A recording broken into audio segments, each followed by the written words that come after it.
उसूलों पर आँच आ जाए तो टकराना जरूरी है। जो जिंदा हो तो जिंदा नजर आना जरूरी है। आएंगी बातें, बात कुछ भी हो यार, अगर हमारे उसूल है तो हम टकराएंगे।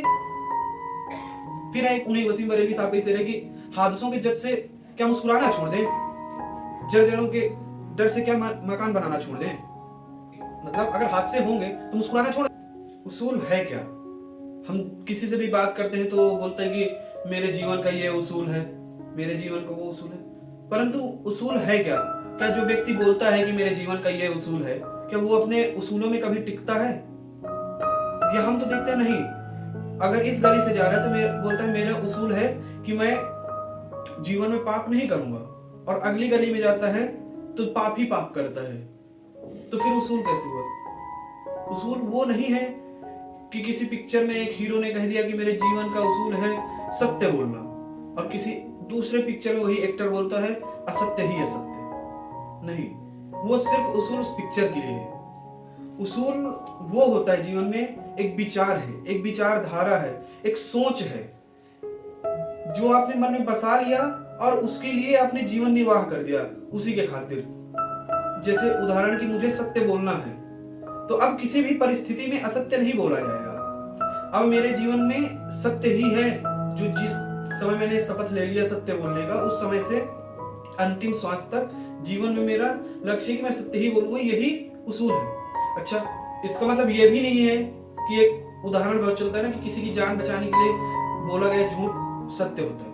तो जी वो भी उसूल के अंदर ही आता है, क्योंकि उस झूठ से बहुत बड़ा सत्य के बचने की संभावनाएं हैं। जब आप किसी की जान बचाएंगे या किसी का घर बचाएंगे तो उससे जगह बोला गया झूठ एक बहुत बड़े सत्य का रूप ले लेता है। तो वो भी तो आपके उसूलों पर ही आ गया सत्य के। लेकिन है कठिन जीवन जब आप एक विचारधारा को लेकर जीते हैं। जैसे गांधी जी एक धोती पर जीवन काट दिया जब उनको पता चला कि कितनी गरीबी है देश में, और जब तक उन्हीं के जैसा महसूस नहीं कराएंगे लोगों को तब तक हम उनसे जुड़ नहीं पाएंगे। भगत सिंह उसूल था कि स्वदेश के लिए, धर्म के लिए या देश के लिए जान देना है, तो दे दिया उन्होंने। ये थोड़े बोला कि माफी मांग लेते हैं तो मेरा नहीं, उसूल वो है उन्होंने जान देना था तो दे दिया। माफी मांगते जान बच जाती, विद्रोह करवा देते, सबको बोलते, जनता तो तैयार ही थी। परंतु नहीं, वो अपने उसूल पर कायम थे कि लड़ाई सत्य से जीती जाती है। कोई भी महान लीडर को आप ले लीजिए, और जिसने जो विचारधारा ली वो उस पर अडिग रहा। गांधी जी ने जब सर्वोदय का नारा लिया, ये सत्याग्रह का नारा लिया, तो उस पर अडिग रहे। उन्होंने चौरी चौरा के बाद ये नहीं बोला कि जाओ अतिक्रमण चालू कर दो, जाओ वायलेंस करना चालू कर दो। नहीं, मैं नॉन वायलेंस के साथ हूं, मतलब मैं हूं लास्ट तक। भगत सिंह ने रेवोल्यूशन का साथ लिया तो वो अंत तक, जब तक उनको फांसी नहीं हुई, वो रेवोल्यूशन के ही साथ थे। आएंगी जीवन पे कठिनाइयां, जब भी आपके सामने हजार विचारधाराएं आएंगी, हजार तरह के मोड़ आएंगे जिस पर एक निर्णय लेना होगा।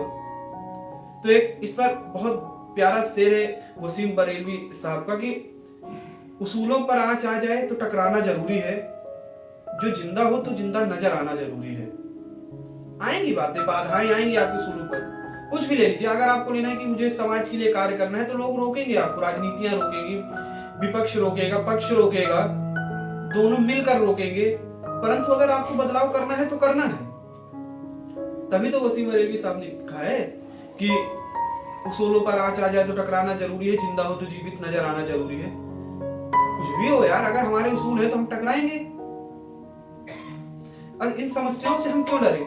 फिर एक उन्हीं वसीम बरेलवी साहब का शेर है कि हादसों के जज से क्या मुस्कुराना छोड़ दें, जर्जरों के डर से क्या मकान बनाना छोड़ दें। मतलब अगर हादसे होंगे तो मुस्कुराना छोड़ दें, रोना स्टार्ट कर दे, भाई जीवन में हादसा होना ही है। और अगर घर को कभी खंडहर बनना है, 100 साल 200 साल बाद एक बनाए घर को, तो क्या घर नहीं बनाओगे? तो अगर पता है कि उसूलों में फॉलो करने में मुसीबत आएगी तो उसूल फॉलो करना बंद कर दें। तो फिर तो हर कोई जिंदा है, इतनी बड़ी जनसंख्या है, इतना बड़ा विश्व है, जीवित रहो किसी कोने में। फिर इतिहास के उन पन्नों पर उन सुनहरे अक्षरों से अपने नाम अंकित करने का प्रयत्न मत करना, सोचना भी मत कि आपका नाम अंकित होगा। एक उसूलों पर टिकना जरूरी रहेगा आपको। हाँ, वो उसूल ऐसे होने चाहिए जो समाज के काम आए। ये उसूल नहीं है कि मेरा उसूल है कि आज से मैं चोरी करूंगा और मैं देखना सबसे बड़ा चोर बनूंगा। ये उसूल थोड़े होते हैं। उन उसूलों से समाज में कितना बदलाव आया आपके। हिटलर का भी तो उसूल था, लेकिन कोई काम आया? तो उन उसूलों को आपको समझना है कि जिससे समाज में आप बदलाव ला सके, एक नई क्रांति फूंक सके, और सहज भाव से, सद्भावना से, अपने पर्सनल बिलीफ, अपने स्वार्थ के लिए की गई लड़ाई नहीं होती, युद्ध नहीं होता। समाज के लिए आप कितना काम आए। समाज से मेरा आशय ये नहीं कि आपका समाज, आप जिस जाति से, आप जिस धर्म से आते हो, नहीं। समाज मतलब हमारे सराउंडिंग, हमारे तरफ कैसे कैसे लोग रहते हैं, उन सब की उन्नति की बात होती है। ये होता है उसूल। बाबा साहब अम्बेडकर कौन नहीं जानता? आज उन नाम की मोहताज तो है नहीं, लोग उनके पीछे आज भी भागते। वो नहीं है तो क्या, उनकी स्मृतियां हैं लोगों के साथ, उनकी किताबें हैं। उन्होंने एक जीवन में नारा लिया, एक उसूल बनाया कि मुझे दलित वर्ग समुदाय के लिए काम करना है। उन्होंने बोला कि इसके लिए मुझे ये फर्क नहीं पड़ता कि मैं अंग्रेजों से साथ ले रहा हूं या नहीं, मेरा उसूल क्या है। हाँ, लेकिन अंग्रेजों से साथ लेने का मतलब ये नहीं है कि मैं किसी का नुकसान कर दूं। उन्होंने ये थोड़ी बोला कि भारत का नुकसान कर दूं, लेकिन मैं जिस समुदाय के लिए समर्पित हूं, जिस समुदाय के लिए शपथ ले चुका हूं, उस समुदाय के लिए मैं जरूर काम करूं। ये होते हैं उसूल।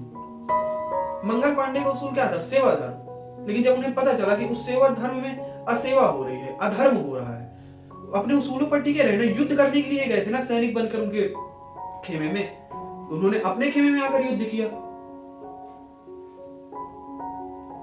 आएंगी समस्याएं, और उस उसूल पर जो अडिग रह गया, इतिहास हमेशा उसको याद रखेगा।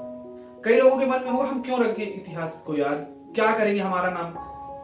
तो आपका बीता हुआ कल आज इतिहास बन चुका है, और 4 लोग जाने ना जाने, आप तो जान ही रहे हो खुद को।